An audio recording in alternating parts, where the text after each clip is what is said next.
Hay mucha gente que cree que estudia mucho, pero en realidad su manera de estudiar es completamente improductiva. Únicamente van picoteando un poco de esto, un poco de aquello, y no es de extrañar que pierdan la motivación, que luego se tomen unos días de descanso, y una cosa lleva a la otra y finalmente incluso abandonan del todo. Entonces, ¿qué propones? ¿Cuál es el camino que escoges para progresar hacia la fluidez? Si alguien desea hablar un idioma con fluidez, lo importante no es tanto qué estudias, sino cómo estudias.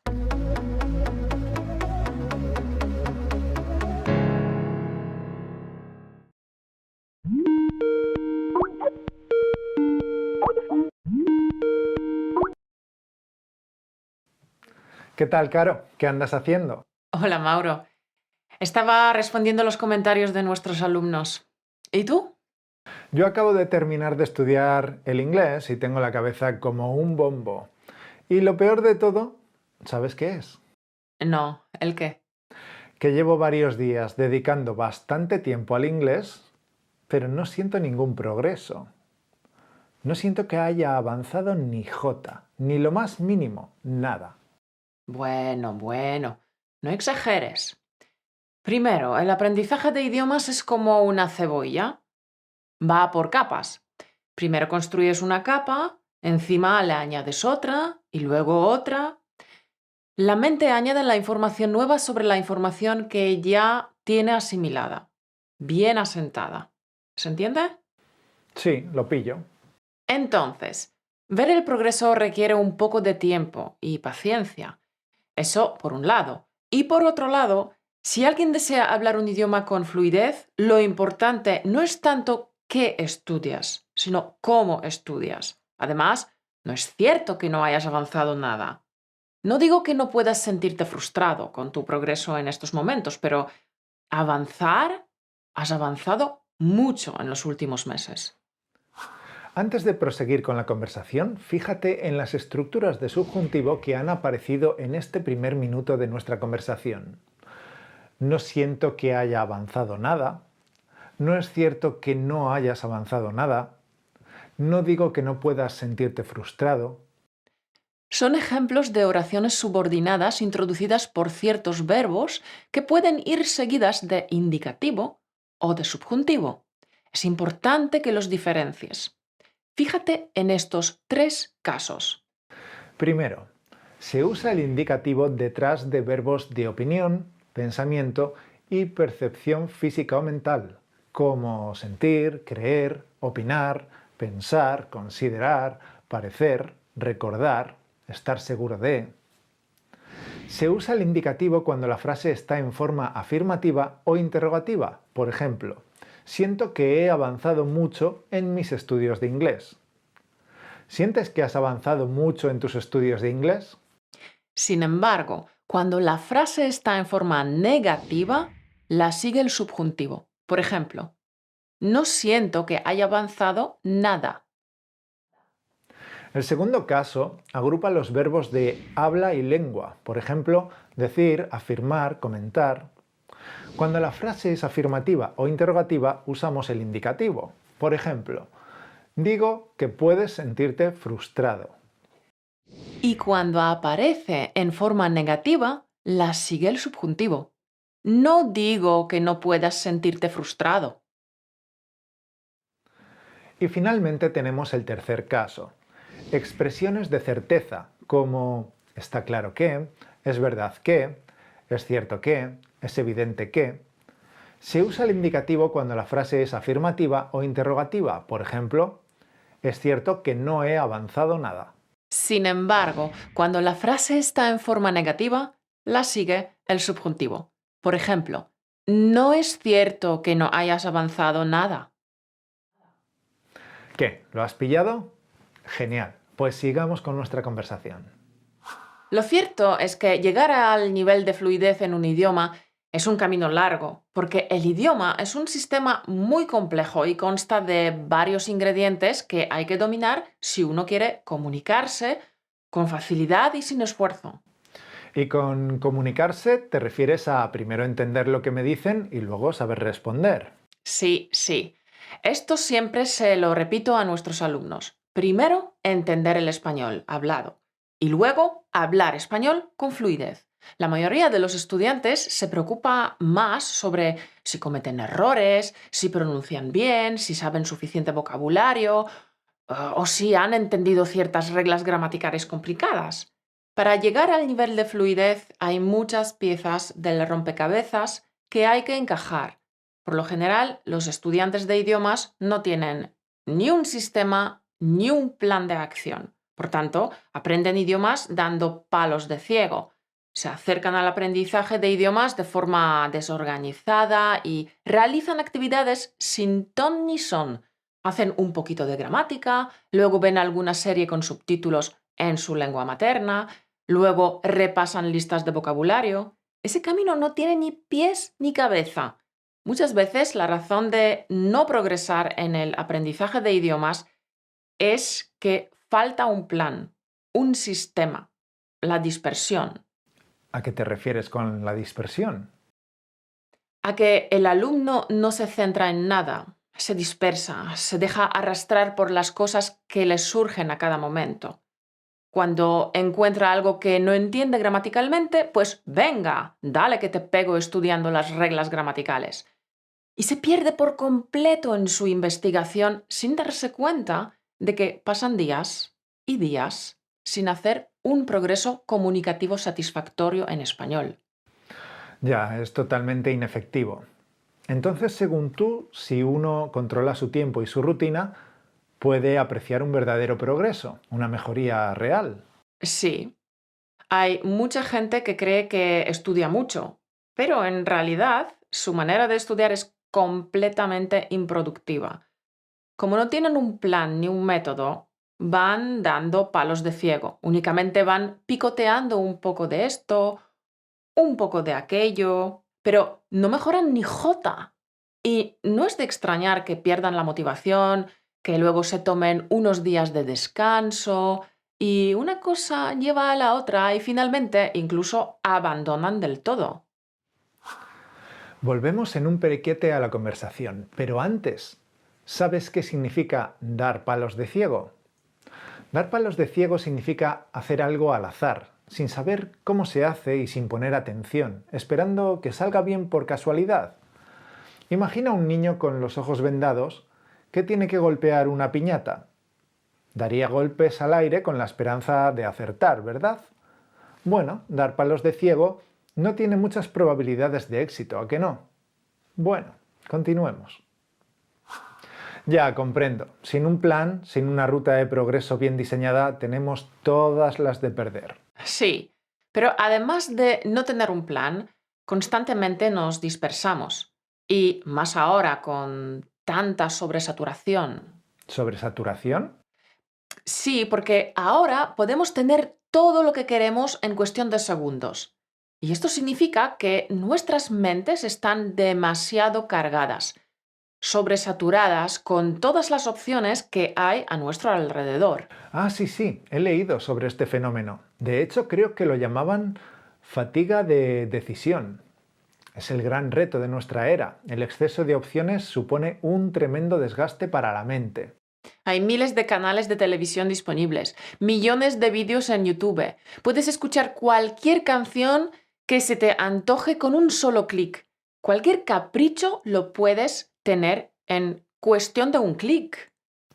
Y en cuanto a la comida, vas al supermercado y tienes como 50 tipos diferentes de patatas fritas, de salsas para pasta, de sabores de helados. Y con tantas opciones no sabemos qué escoger. O peor, saltamos de una opción a otra cambiando de opinión en cuestión de segundos. Sí, sí, a eso me refería.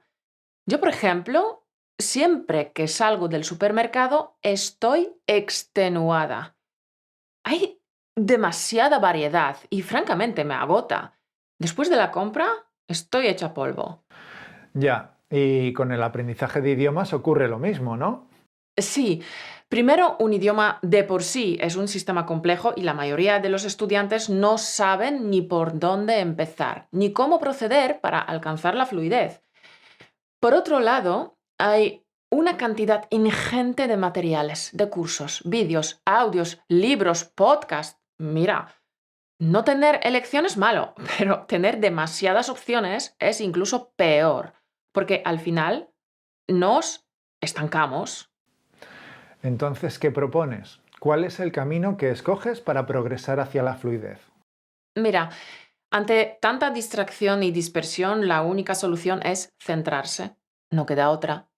Uno se debe enfocar en una sola cosa, trabajarla, dominarla y asimilarla antes de pasar al siguiente tema.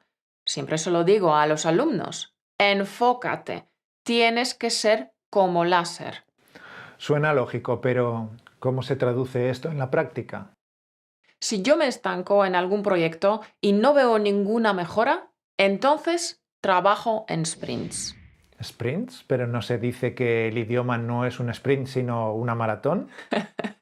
Si llegar a hablar un idioma con fluidez es un camino largo, es un maratón. Pero cuando hablo de trabajar en sprints, me refiero a otra cosa. Me refiero a dividir el material que tienes que aprender en partes manejables. Hay que dividir un tema grande en pequeñas partes para trabajarlas con total enfoque y dedicación durante 2 semanas. ¿Y durante estas 2 semanas hay que centrarse solo en esta pequeña parte? Sí, de esta manera puedes observar que estás haciendo un progreso satisfactorio, que hay una progresión, un perfeccionamiento de verdad. Claro, si te centras solo en una cosa, la mejoría debe de apreciarse. Además de ver un progreso real, a nivel psicológico, trabajar en sprints es maravilloso, porque experimentar una clara progresión te carga las pilas en vez de sentirte disperso y perdido. Cuando uno estudia caóticamente, sin ton ni son, sin pies ni cabeza, sin un plan de acción claro y bien definido, es horroroso. Y si después de un mes de estudio desorganizado echas la vista atrás y revisas tu lista de lo que querías aprender, parece que no has aprendido nada, ni jota, que no has progresado ni un ápice. Eso es devastador. Y que lo digas. Vale, entonces un sprint es un periodo de 2 semanas durante el cual estudias una única cosa hasta dominarla, lo que implica dejar de lado todo lo demás. ¿Correcto? Pero esto a la larga no nos perjudica. Es decir, si solo te centras en una cosa y las otras, que son muchas, ni las tocas, ¿de verdad lo recomiendas? Además, hacer una sola cosa durante 2 semanas no resulta aburrido. ¿Qué va? Para mí, 2 semanas es un tiempo ideal para avanzar significativamente en el tema, sin llegar a aburrirme, porque lo trato desde diferentes ángulos, empleo diferentes técnicas. Ajá. ¿Puedes dar algún ejemplo concreto?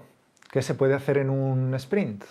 Sí, mira, puedes, por ejemplo, centrarte en el subjuntivo, o en la distinción entre por y para, o en las frases condicionales con sí, tiempos pasados, mejorar tu expresión escrita, mejorar tu comprensión auditiva. En cuanto al lenguaje hablado, podrías, por ejemplo, trabajar los marcadores. Hay un sinfín de posibilidades. Entiendo. Vale, entonces si tomamos como ejemplo el tema de dominar los tiempos pasados, eso de que lo atacas desde diferentes ángulos, ¿qué significa? ¿A qué te refieres? Me refiero a que hagas diferentes actividades. Por ejemplo, escribir en tu cuaderno desastre durante 15 minutos lo que hiciste el día anterior. Luego puedes coger un libro y leer fijándote en el uso de los tiempos pasados. Te recomendaría practicar con los ejercicios de alto impacto, con las multihistorias que trabajan los tiempos pasados. Jugar al juego de preguntas y respuestas. Practicar con el activador de fluidez, contando, quizás, lo que escribiste antes en tu cuaderno desastre. Si dudas de algún aspecto de los tiempos pasados, puedes coger un libro de gramática y consultar esta duda concreta. En fin, hay muchas técnicas que se pueden aplicar para dominar un tema determinado. Bueno, suena bastante bien. Entonces, durante 2 semanas atacas un mismo tema, por ejemplo, los pasados, con diferentes técnicas. Me queda claro. Genial. Y no te olvides de aplicar el pomodoro y las demás técnicas de productividad que ya aplicas. Vale. Oye, ¿y qué pasa si escojo mal el tema que quiero estudiar durante el sprint? ¿Mal? ¿Te refieres a que puedes escoger un tema que no marcará una diferencia en tu nivel?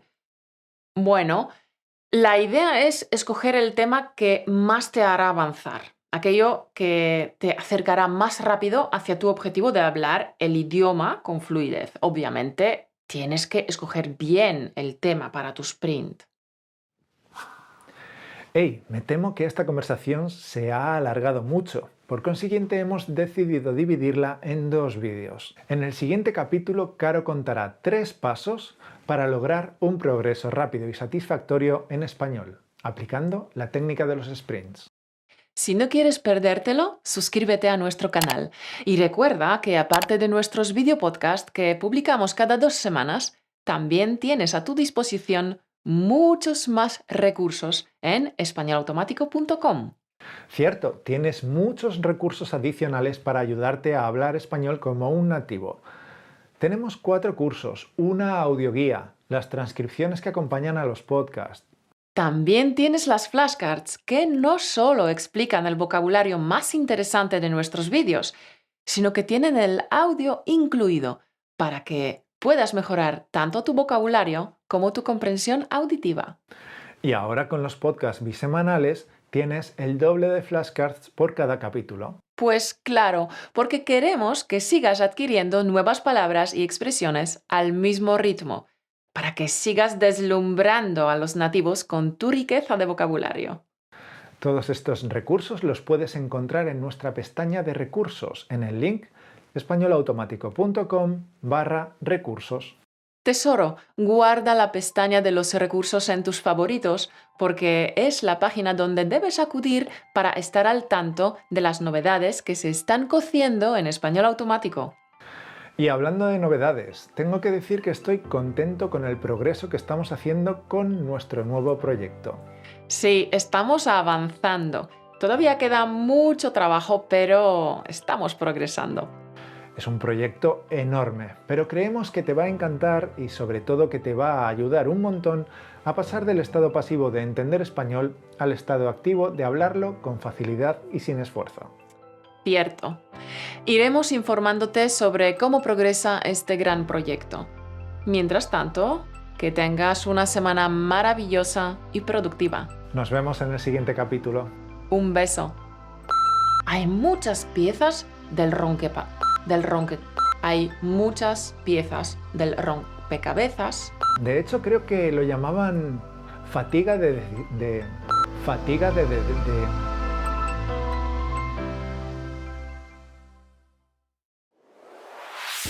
Gracias por escucharnos. Únete a la conversación en españolautomático.com o busca Español Automático en iTunes.